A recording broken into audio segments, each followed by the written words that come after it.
Hello বন্ধুরা, আসসালামু আলাইকুম। পাপড়ি মাশরুম অ্যান্ড অ্যাগ্রো ফার্মের পক্ষ থেকে সবাইকে শুভেচ্ছা। আশা করি সবাই ভালো আছেন। অনেক শ্রদ্ধেয় উদ্যোক্তারা এখনো হয়তো বুঝতে পারছেন না যে ফেব্রুয়ারি মাসে শীতের কোনো স্পোন, শীতের যে জাতগুলো আছে সেই জাতগুলোর কোনো ধরনের স্পোন নিয়েই মাশরুম চাষ করা উচিত না ফেব্রুয়ারি মাসে। কিন্তু তাদের মনে এখনো প্রশ্ন যে শীত তো এখনো আছে, শীতের ফলনটাই ভালো হবে। গ্রামের দিকে এখনো প্রচুর শীত আছে। ঢাকাতেই যেহেতু আবারও এখনো শীত চলছে, তাহলে গ্রামে একটু বেশি শীত থাকবে, এটা নর্মাল ধারণা।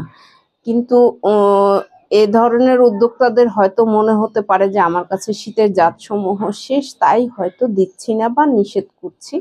বিষয়টা আসলে এরকম না।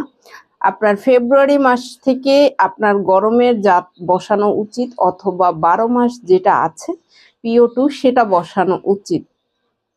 আপনি শীত মনে করছেন থাকবে, তাহলে শীতের জাত বসানোটাই ভালো, কারণ শীতের জাতের ফলনগুলো খুব সুন্দর হয়।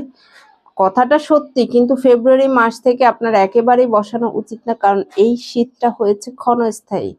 যে কোনো সময় থেকে যেতে পারে, আবার যে কোনো সময় চলে যেতে পারে। এখন কম শীত, কম গরমের জন্য শীত চলে যাচ্ছে, এমন অবস্থাতে আপনার পিঙ্ক কালারের, লাইট পিঙ্ক কালারের অনেক ভালো উৎপাদন হয়। PO2 আছে 12 মাসই, সেটাও খুব ভালো উৎপাদন হয়। এগুলো নিয়ে কাজ করা উচিত। আপনি মাশরুম চাষে টিকে থাকতে হলে কখনোই ফেব্রুয়ারি মাসে আপনার শীতের জাতসমূহ বসানো উচিত না। যারা এই ভুলগুলো করে থাকেন তাদের উদ্দেশ্যে মূলত এই ভিডিওটি করা। আশা করি যারা জানেন না তারাও ভিডিওটি দেখে উপকৃত হবেন। এবং স্পোন যদি আপনি 3 মাস ব্যাপী, অথবা আপনি খড়ের সিলিন্ডার করলেও সেটা যদি 3 মাস ব্যাপী আপনি ফলনটা না পান সঠিকভাবে, তাহলে কিন্তু আপনি এই সাময়িক শীত দেখে চাষ করলে আপনি টিকে থাকতে পারবেন না, সফলতা পাবেন না।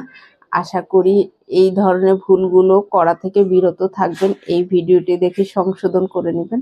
ভালো থাকুন, সুস্থ থাকুন এবং নিজ ঘরে ঘরে মাশরুম চাষ করে নিজের পুষ্টি চাহিদা মিটিয়ে তুলুন। ভালো থাকুন, আল্লাহ হাফেজ।